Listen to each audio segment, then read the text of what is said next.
There were prisms of colors that the human eye can't even perceive. It was glorious. And there's no pain. It was all just whole. And as I was levitating, it was like my soul was finally at peace. And I looked up and I saw that I was going towards an apex. And it was at that apex, I was putting my right hand up towards it, and my left arm was down by my side. And just before I hit the apex,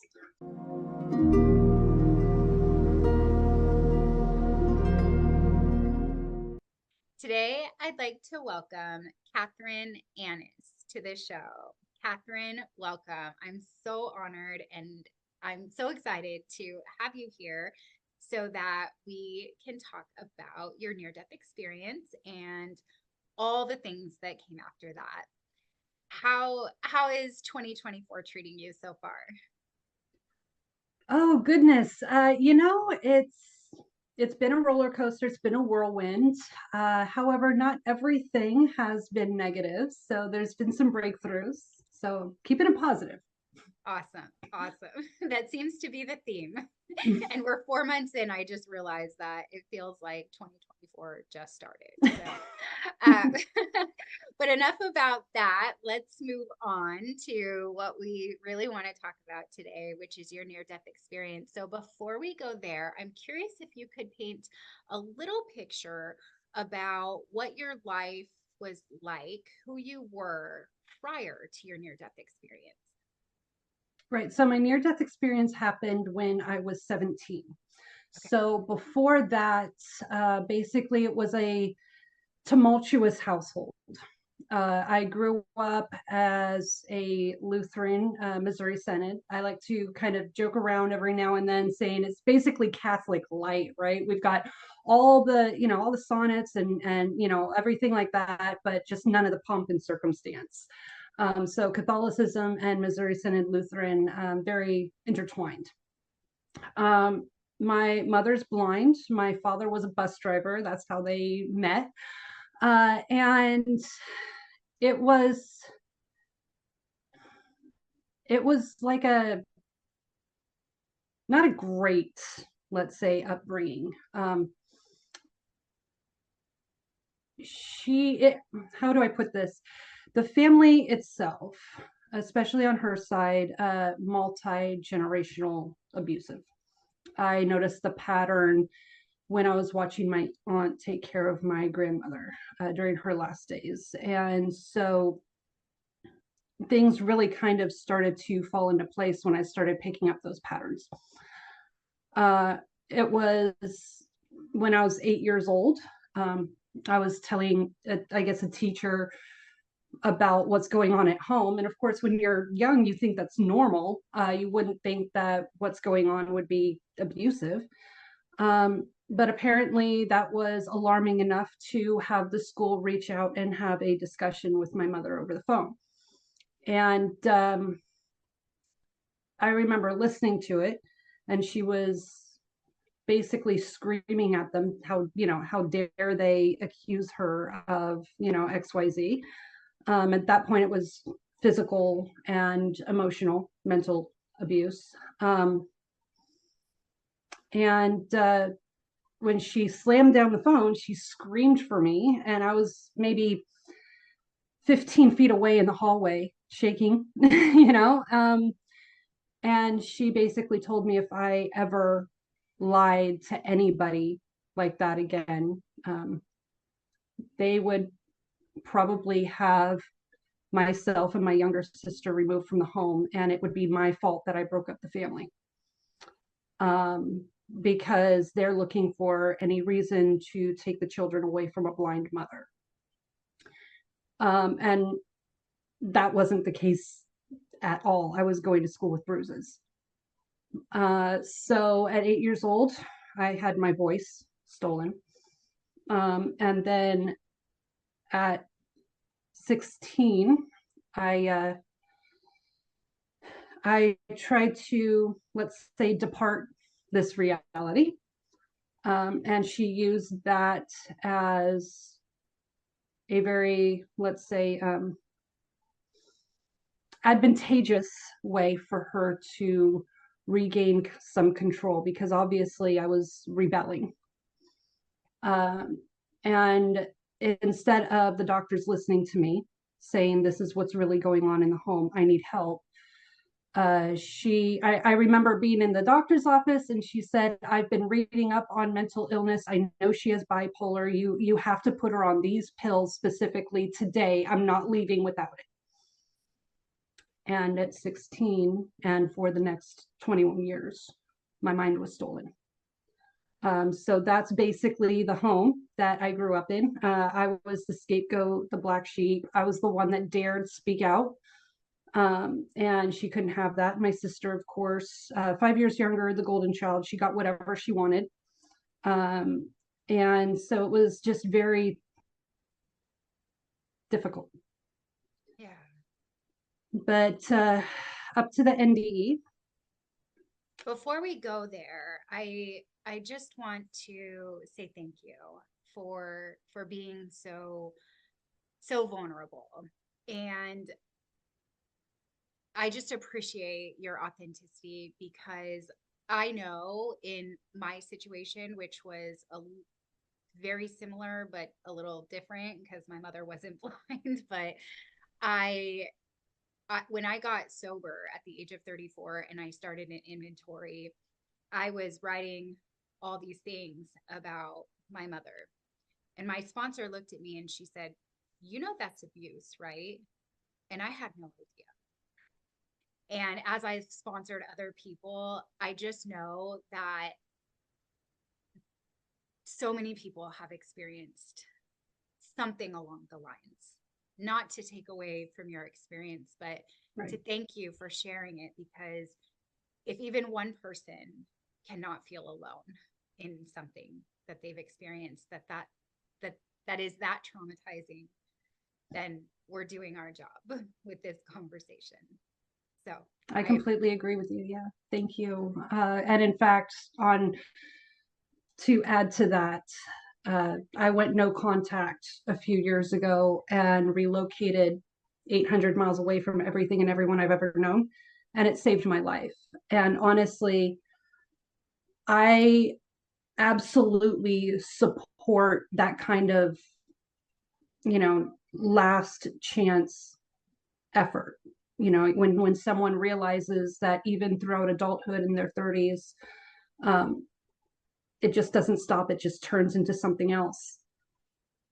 You've got to value who you are more, your life, your safety, your happiness. And if you have kids, you need to protect your family from that. And really, yes, it is last resort, but sometimes that's what we need. And I know that people will often weaponize, as a way of manipulation. Blood is thicker than water. That's been severely misquoted. The actual quote, blood of the covenant is thicker than water of the womb. I'll say that again. Blood of the covenant is thicker than the water of the womb, meaning the family you choose will be the ones to stand by your side, whereas the family you are born into will sometimes, and in my case was often, the course of your demise. So when I was able to break free from the water of the womb and find the blood of the covenant, my new family, it's been remarkable. I am so much happier now than I ever have been. Yeah. I'm so excited to get into this next part and actually hear your story, because I have not heard it yet, but there are so many parallels.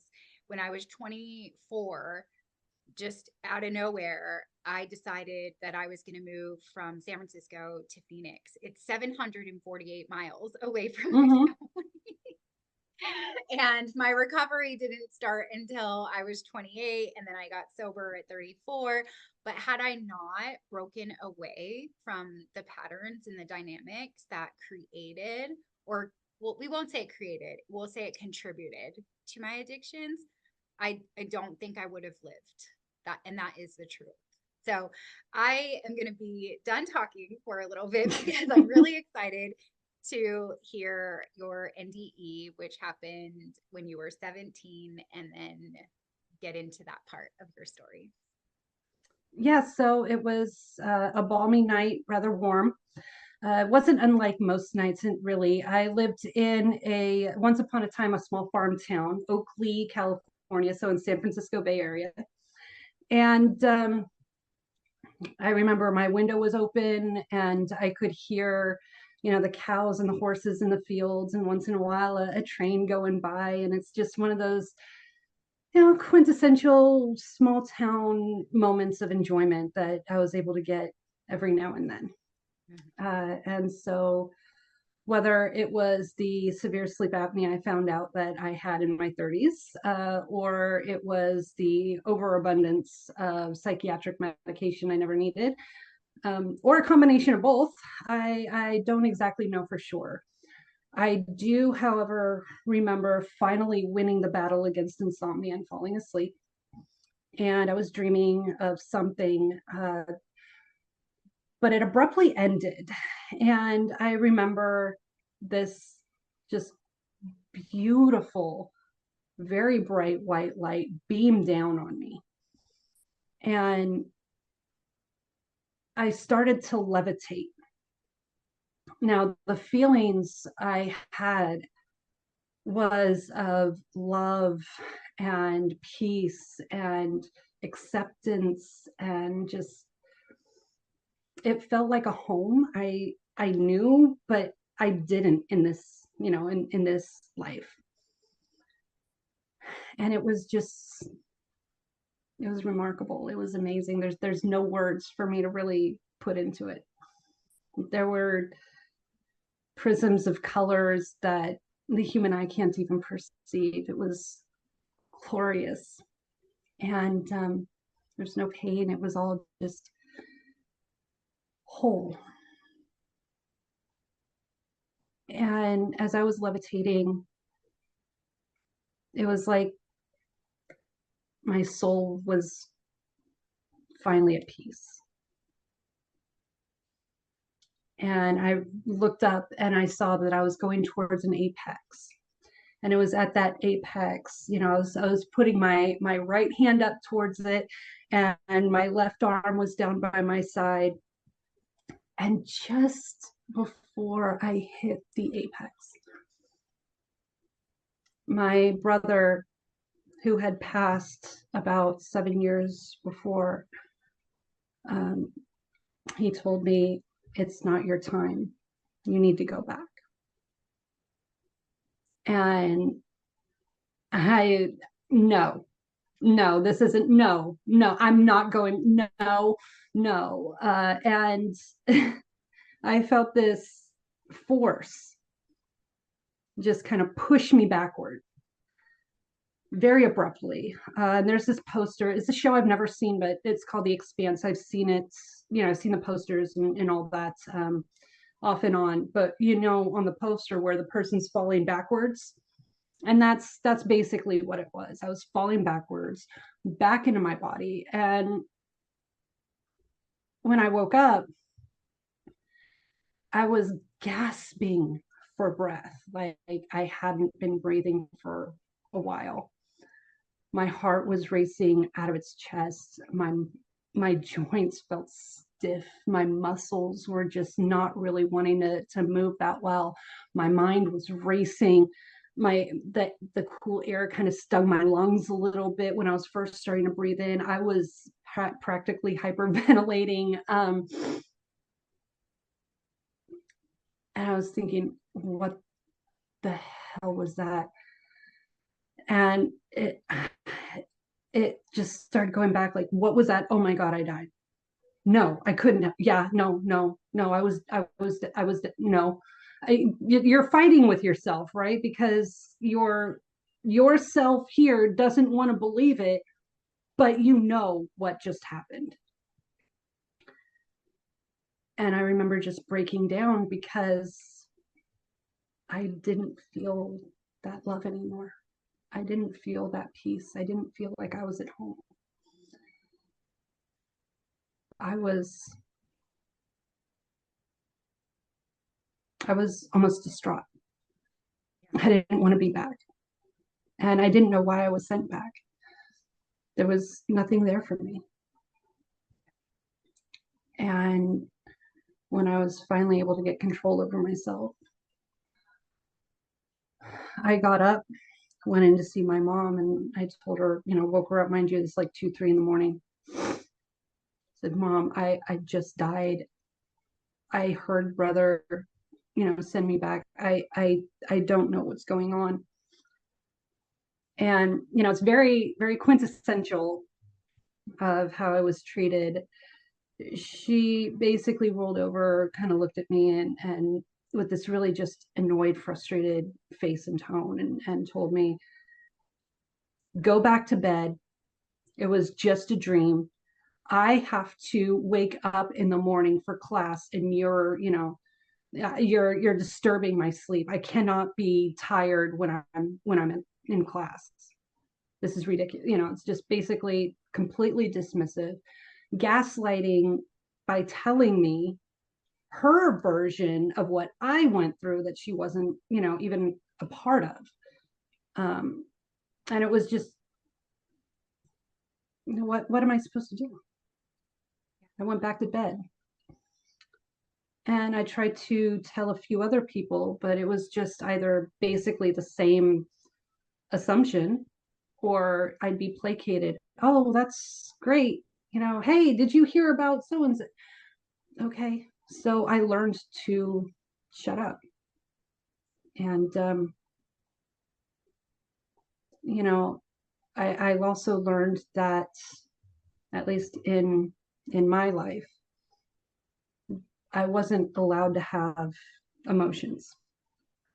And if I did, she would ask me if I took my pills that day, even if they were very valid emotions. So, of course, when I brought this up to her, it didn't really end well. And the whole thing was just basically swept under the rug. So thank you so much for sharing that. I do have a lot of questions about, what stood out to me the most is that when you were describing your life before, what I felt from you going straight to your mom and telling her about it right after it happened was just this bravery. Like you had mentioned that, your voice was taken away from you and your mind had been taken away from you, and yet you were still like, this just happened. And so you were sharing it.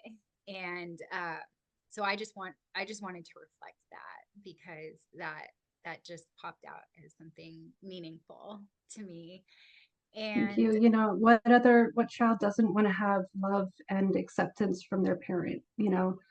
A child needs to be nurtured by their parents, and especially when it's mother and daughter or father and son, that same-sex bond. There's been a few books that I read that the bond itself between same-sex parents, the parent and the child, that it's a little stronger than if it was, let's say mother and son, or father and daughter, because they can relate to each other better. Now, in other circumstances, the mother is a little overbearing with the son, and the father could be a little overbearing with the daughter. We totally get those dynamics, right? But that's not this instance. And it was really because my father left a few years beforehand. Very good reasons, by the way. I don't blame him. I just wish he could have taken me with him. I completely understand why he didn't, though. it was just not a great thing. And so, of course, if that's the only parent you have contact with, I don't really see it as brave. I see it as I was just trying to find a way to connect with her. Mm-hmm. Just again, trying to find that bond, just trying to find something. It's like a child saying, "Damn it, mom, love me. What makes me worthy?" And that's really what it was. It was, "Mom, am I worthy of your love now? I just died." Yeah. Yeah. And I also got how traumatic that must have been, being 17 years old, not having that nurtured support system around you, and not wanting to be alone. Like, you just died in your sleep. Right.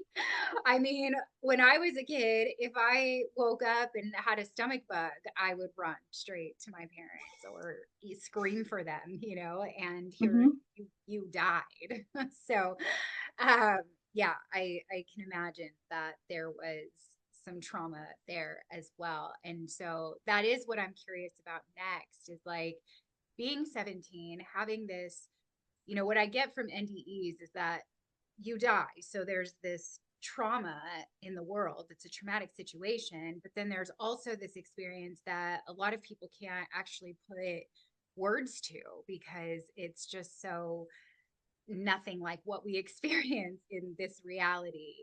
And so I'm curious, what was next for you? How did you navigate that? And when did you understand it immediately, or did it take some time? Like, I'd love to hear that part of the journey. So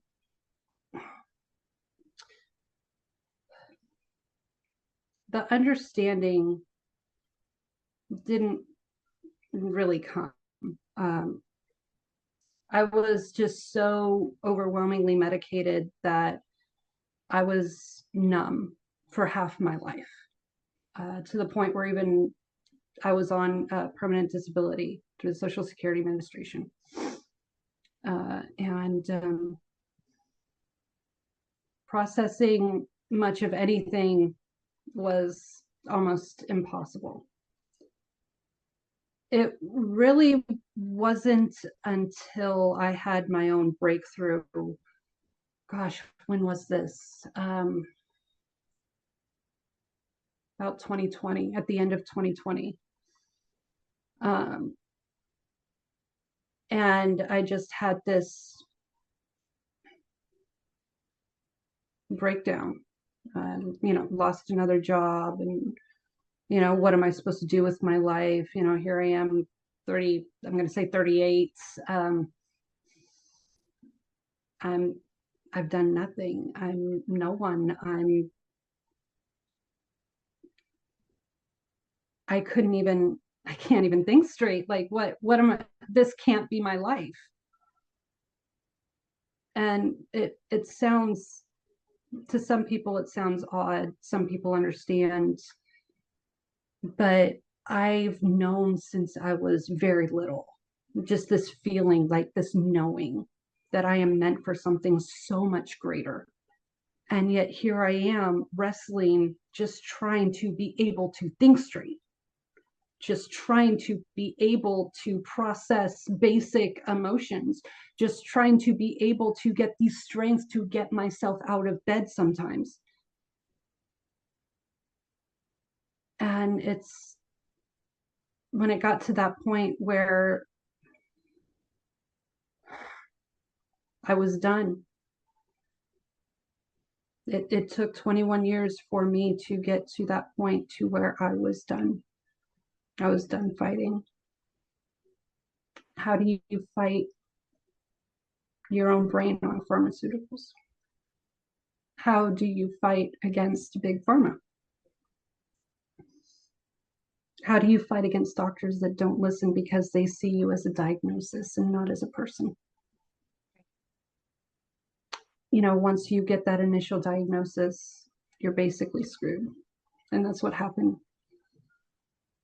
And so it got to that point where I was sitting on the bed and looking at this bottle that I had about 8-10 prescriptions. It was ridiculous. And I was 350 pounds and I was absolutely miserable. And it was my dog Bob that actually jumped up on the bed and started nudging me. And it was in that light bulb moment where I was able to just get through the fog. I'd have to say this was my brother looking out for me. And I was able to look at the pills and ask myself, wait a minute. If these pills are supposed to make me, let's say, to the point of not feeling the way I feel, of disallowing my, let's say, ideation of doing what I feel like I want to do, what good are they? And it was that realization that I said, you know what? No more. And I put them down. Now, mind you, I will never tell anybody to do this. This is just what I did. I put them down. I never touched them again. Disclaimer, don't do it. Don't do that. Talk to your doctor first. But after that, going through the detox about a week, I was able to just hold off. And I'm going to say it, a couple weeks later, went to my counselor, and then I went to a psychiatrist for a medication review. And he had about 1.5 to 2 feet of my paper medical records, the 2 decades there right on his desk. And he listened to my story. He had an intern in there, and she was part of the whole experience. And he actually listened to my story. And he said, I've gone through this whole chart and I have not found one shred of evidence where you were ever bipolar to begin with.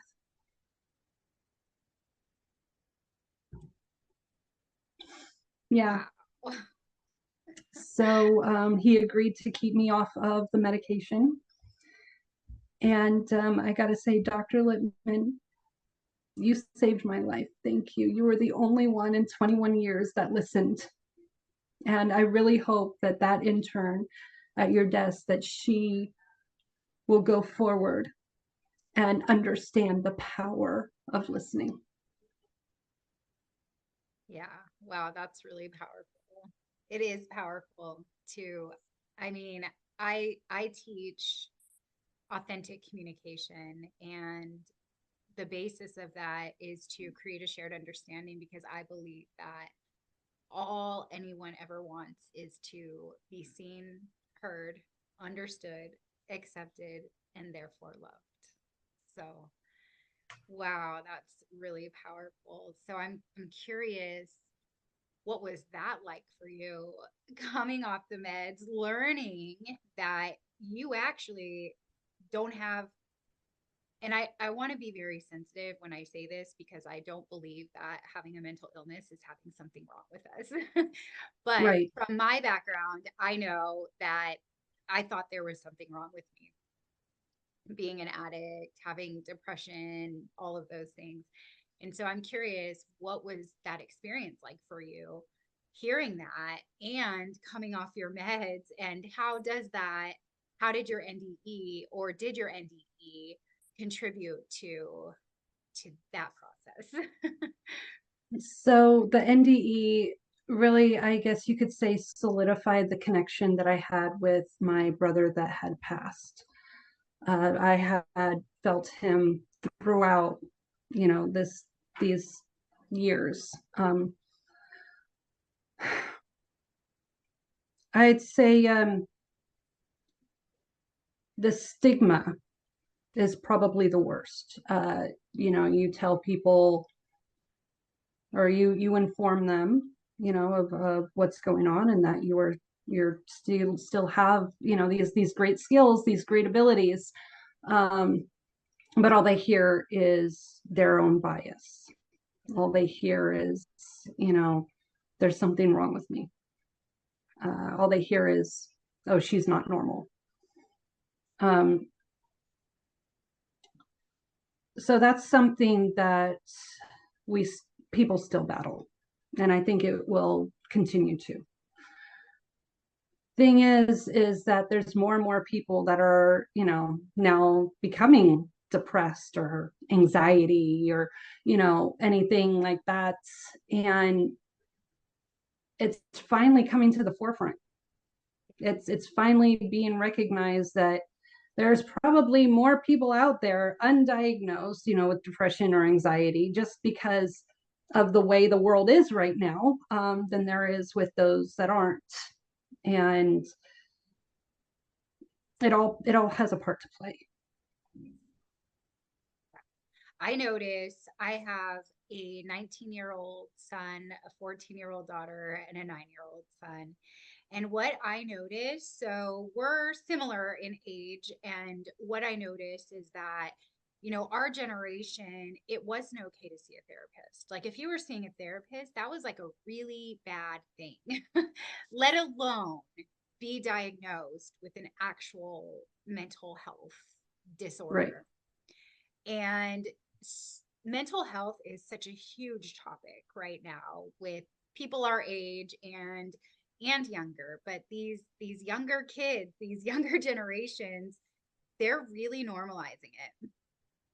And I'll share my theory. I don't think, and this is not to discount anyone who's on medications or has been diagnosed, because I think it's much deeper than this. I don't think there's such a thing as mental health disorders. I think that we are just trying to cope in a system that doesn't honor who we are. And if you don't fit, then you're labeled. That's something. Because it makes others feel comfortable to put you in a box. Exactly. Exactly. Yeah. And really on that, it's not that I want to come down or condemn the mental health system. Right. There have been a lot of good that has come out of it. Yeah. And the medications that come out, when used properly, and it's a valid diagnosis. Mine wasn't, but if it's a valid diagnosis and it truly helps the person, I am all for it. I am not one of those, oh, it's all or nothing. I'm not going to say you cannot be on your medication, it's a scam. No, that's not my place. Yeah. I am all for responsible, medication, but the way that it's set up, kickbacks and all this other kind of thing, it's just, medicate first, ask questions later. And even when you ask questions later, it doesn't really matter, because now you have a diagnosis in your chart.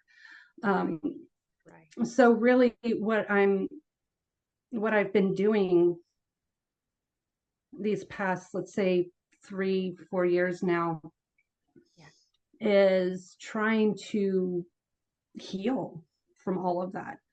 It's not easy, especially when you have other financial, economic, housing challenges. I decided, when it was the right time for me, at least, to follow my heart and relocate 800 miles north to Seattle and not look back. I didn't have housing set up. I didn't have a job set up. I had nothing set up, but when things happen in life, when somebody cheats and basically now you don't have a place to stay that's safe, you do what's right for you. So I saw that perfect opportunity. Yes, it was during the lockdown, but there's never a perfect time, is there? There's no such thing as the perfect time. So within a couple The months, perfect time is when it's happening. exactly. So within a couple months, I went from sleeping in the back of my car with my two dogs to getting a job and getting my own apartment and just rebuilding my life and spending the time, single, alone, to really just focus on myself. I cannot, I can be of no value in a relationship to someone. I can't build with someone if I am still too broken and traumatized to be, a good partner. And I realized that. And I want to be happy. And if I'm not happy within myself, I cannot be happy with someone else. I cannot contribute if I am in self-destruction. I cannot build if I am, still having these trauma responses that are absolute opposite to what we're trying to do. So I had to get right within myself first before I could start, doing what I am here to do. And it was only a year ago that I got this, let's say, flash of insight on exactly how to do that. It was during one of these meditation walks, these trust walks, and I'm going to say not even a day after, when I was asking, the universe to basically just, what am I here to do? How can I help? I have a story. I have this knowledge that I am here to do something bigger, something better. I'm here to help people. How can I do that? And it came to me. Well, the mental health system right now is overwhelmed. So why don't you help it out? Okay, so how do I do that? Have people in different, have these practitioners, these professionals in different modalities of healing, right? So whether it's Reiki or meditation or physical fitness or anything like that in the healing arts, right? Mm-hmm. Have them in one space. Bring people together. Start uniting people together. We are already too divided as it is. The best thing we can do is realize we are not an island. We are not individual islands. We come together to unify, and that's what makes miracles happen. And I'm going, okay, so how do I do this? Because, when you're like I was, when you're living out of your car, you don't have money for anything. So people that are destitute need a lot of healing. And so how can I even reach those people? And I was just going over and over. And finally it came to me. It's just like,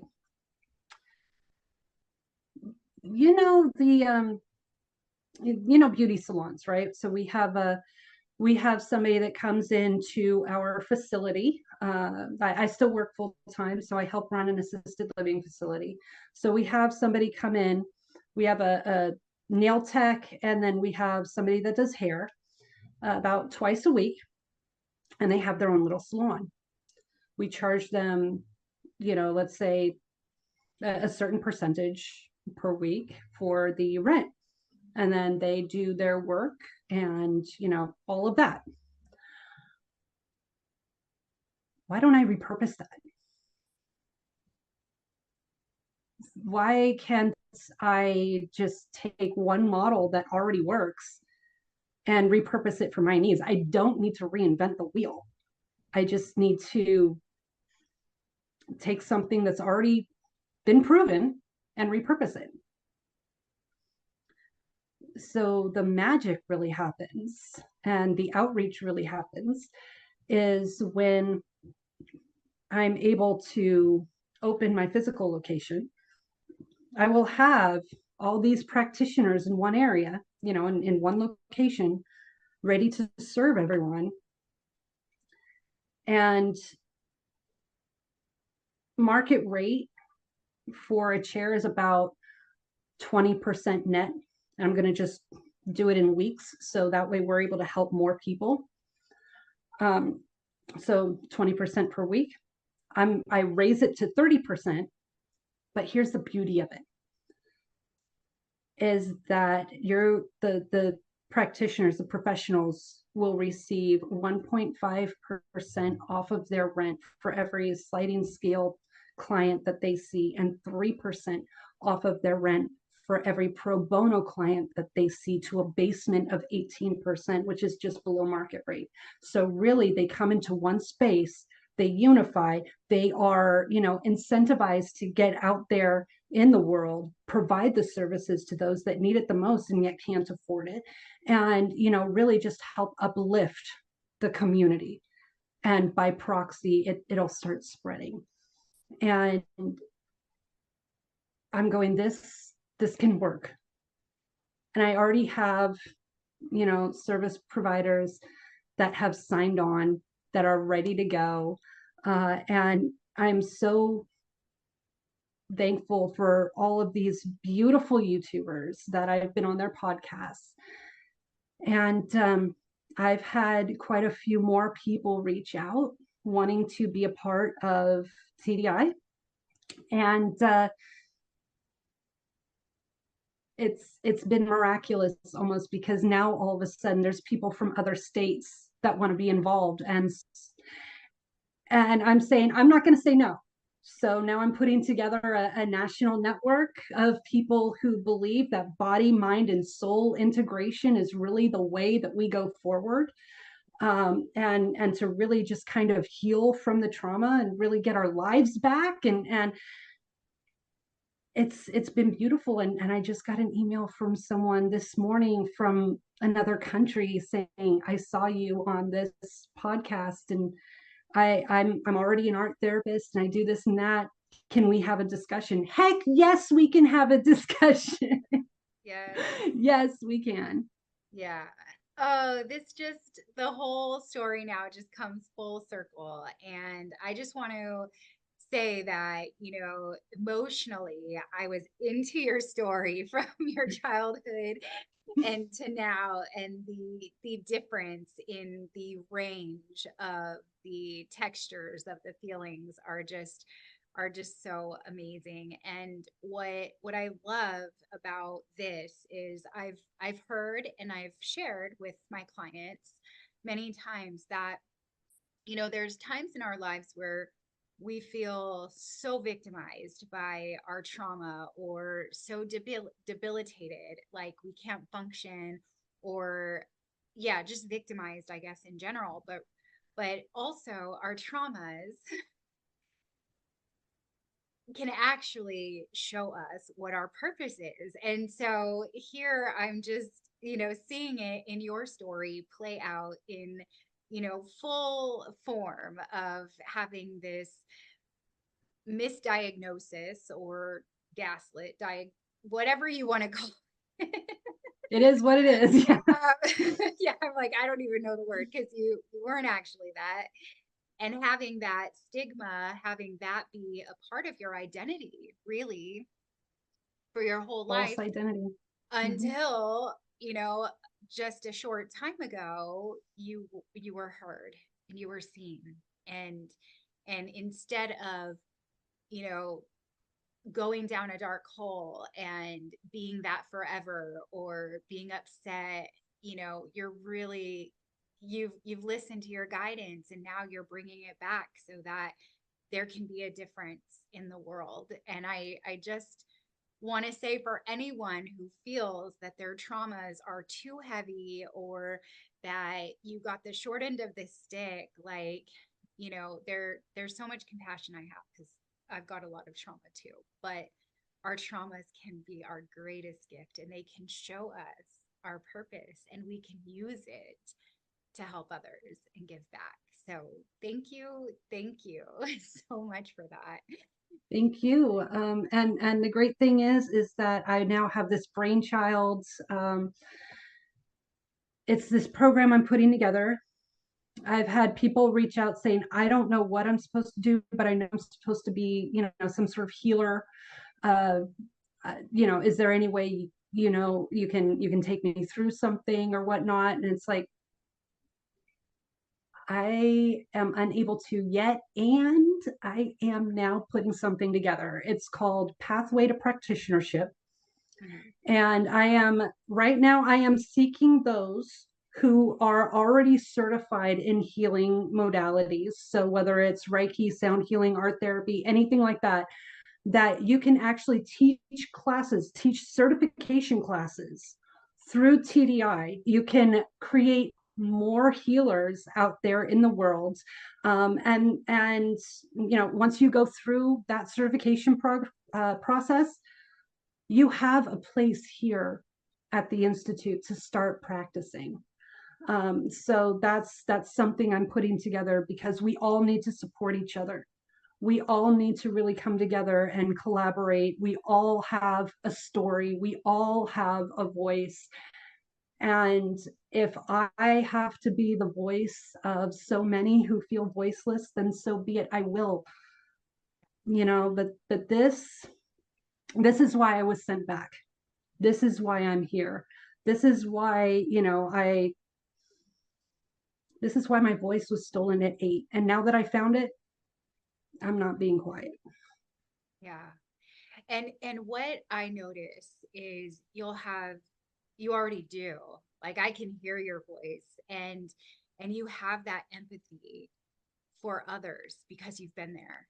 So and you can help them find theirs while being the voice for them as well. It's so beautiful. And I'm glad that you were sent back.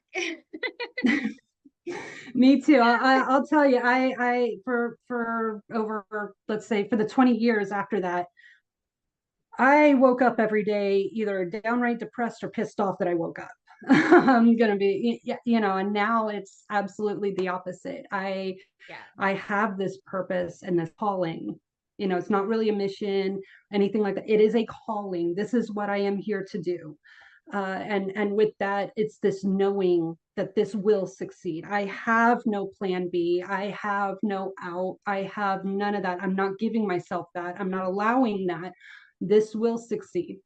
Yeah. And this will be something that hopefully I can start implementing in other states down the line, years down the line.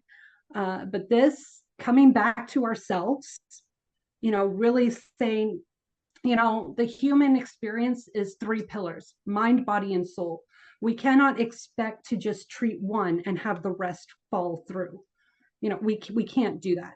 We have to integrate nutrition. We have to integrate physical fitness. We have to integrate, all these other different kind of healing modalities in order to get to where we want to be.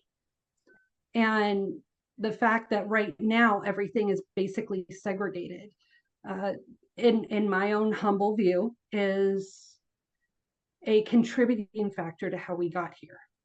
So I am now here to unify. Yes. Well, however I can support you, let me know because I'm all about unity and I'm I'm trying to change the world. And I know I can't do it alone. But what I do know is that it changes as we heal, the world heals. So I'm so grateful that you got clarity as to why you were sent back. And I just want to add this too. Timing is weird sometimes. And so, I mean, it took you what, 21 years to understand why you were sent back, but that's all part of the plan too. And so, for anyone listening who, is struggling with wanting to know their purpose or what they're here for or anything of the sort, like just trust the timing. Trust the timing. And don't So, force anything. That's the right. biggest thing. Don't force it. Yeah. You really want to be in the flow. You really want to enjoy what you do. You really want to be there authentically for other people. You always have a choice. And that's what I really just cling on to, is you always have a choice. You can either follow your path or you can choose to deviate from. And I'm going to tell you, when you follow your path, it is absolutely the best choice that you can make. And when it comes to choices, yes, I believe that we sign up for what we sign up for here on Earth, which is why when I was very little, I knew I'm destined for something big, for something great, for something beautiful. Mm-hmm. However, if you are still, let's say, plugged into the matrix, so to speak, you're cut off from your intuition. You're cut off from that kind of guidance. And so you make choices based on either false identity or ego or whatever, other people want from you. So really just tune into who you are. That's probably the best advice I can give anybody, is tune into who you are. And there will be people that will remain asleep for the rest of their lives. And that is, that's their journey. But it's not everybody. And so we're here to support humanity in any way that we can. Awesome. Well, Kathryn, I am just so honored that you spent this time with me. I know we've been talking for a while, and I have 3 questions that I ask all of my guests. So the first question is, how would you define God, or source, or creator, or however you refer to the divine?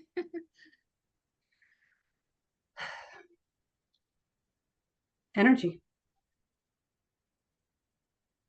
It's one of those things where we feel comfortable putting labels on things. And we feel comfortable praising deities or choosing not to, completely valid. But really, Einstein's theory of relativity comes back to, and this is just bare bones basic, energy cannot be created, nor can it be destroyed.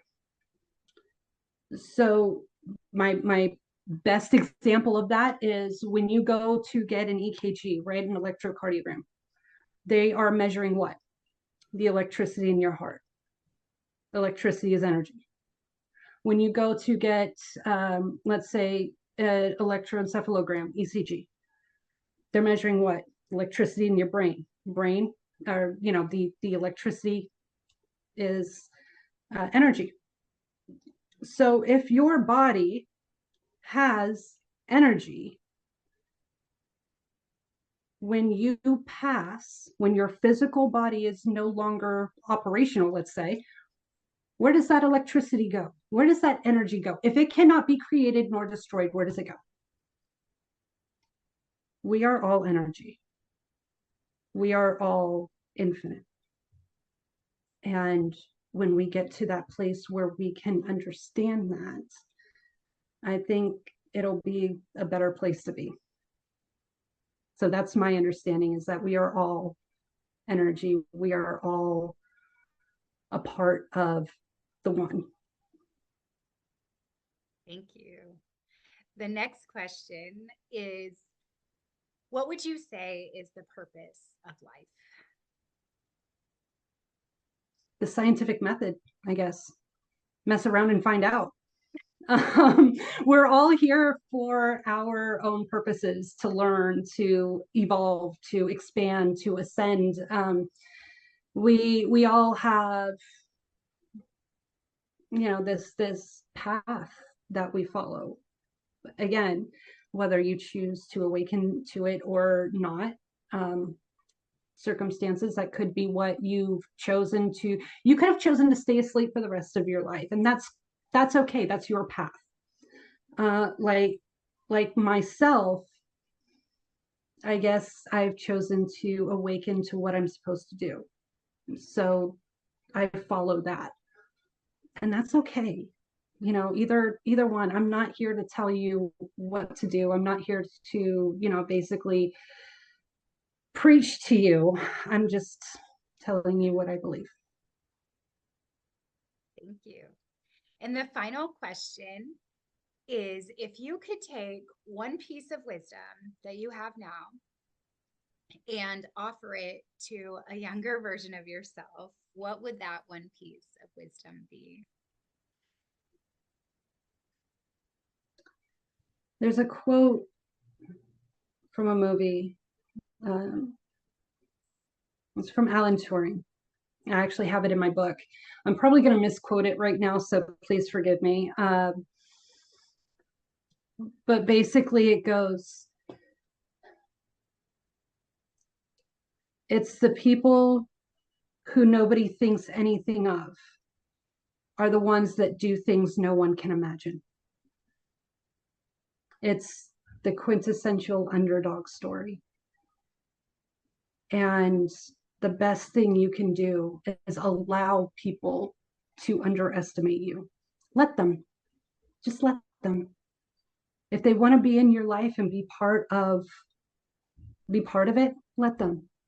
If they want to leave your life, great, let them. You don't want to keep people, you don't want to force people to be in your life. It's not going to end well. So whatever other people choose to do, all you can do is let them.